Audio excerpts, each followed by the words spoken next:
report from BBC News America. It seems to lay out quite a bit. Right, trying to understand the what, the why, and maybe the what next. Precisely. The goal here is to get to the core issues, understand the perspectives, there are clearly different sides here, and just grasp the potential implications. And we're mainly drawing on this one news article for the details. Yeah, primarily this BBC piece. It seems quite comprehensive. Yeah. So let's get into it. Okay, so the first thing that really stands out is that number. Over 80 health professionals. That's a huge number. Yeah, reportedly detained across the country. And the timing seems significant. It's linked to these recent partial strikes they were holding. Right, so it wasn't just like one city. No, the report suggests it was nationwide, but especially hitting hospitals in the major cities. And these weren't amicable encounters from the sounds of it. Not at all. Security forces were involved, apparently, and there are even mentions of harassment. The report gives a specific example, doesn't it? Gondar University Hospital. It does. That one really brings it home.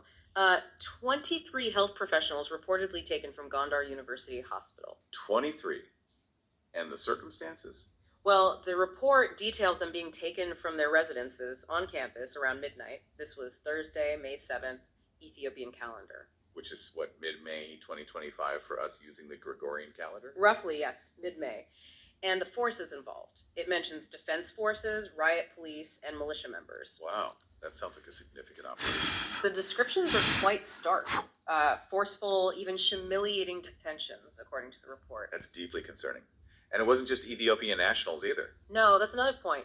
They specifically mentioned a Sudanese doctor, Dr. Abraham Apok. He's a gynecology and obstetrics resident there. So this could have wider implications internationally. Potentially, yes. And it wasn't just doctors. The report says 9 of those detained were women. Okay. And the professions included doctors, yes, but also nurses, lab technicians, really the whole spectrum of hospital staff. Which obviously puts a huge strain on things. You'd have to assume so. And then there are these claims that hospitals were actually surrounded by security forces. Surrounded? Why? The report says allegedly to intimidate the remaining health professionals. You can just imagine the atmosphere that creates.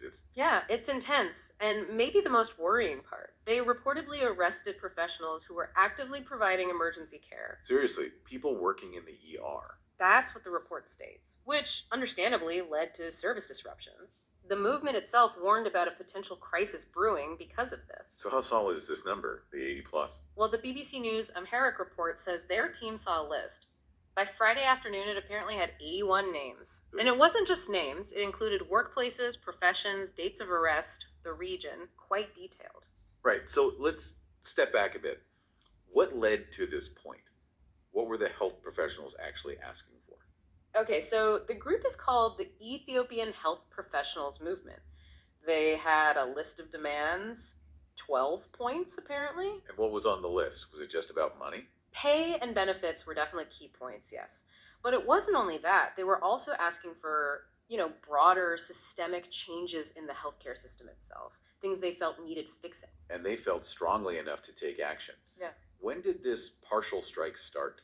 May 5th, Ethiopian calendar. Again, that's mid-May for us. And it had an impact. Seems like it. The report mentions major hospitals in Addis Ababa, like Black Lion and St. Paul's, were affected. So a partial strike. What does that typically mean in this context? Like emergencies covered, but other things stopped? That's usually the idea, yes. Okay. Maintaining essential services while halting routine procedures or clinics to make a point. But they were planning to escalate. That's what the report indicates. They felt the government wasn't responding positively to the partial strike. So the plan was to move to a full strike starting the following Monday. Okay, so that really sets the stage for the government's reaction then.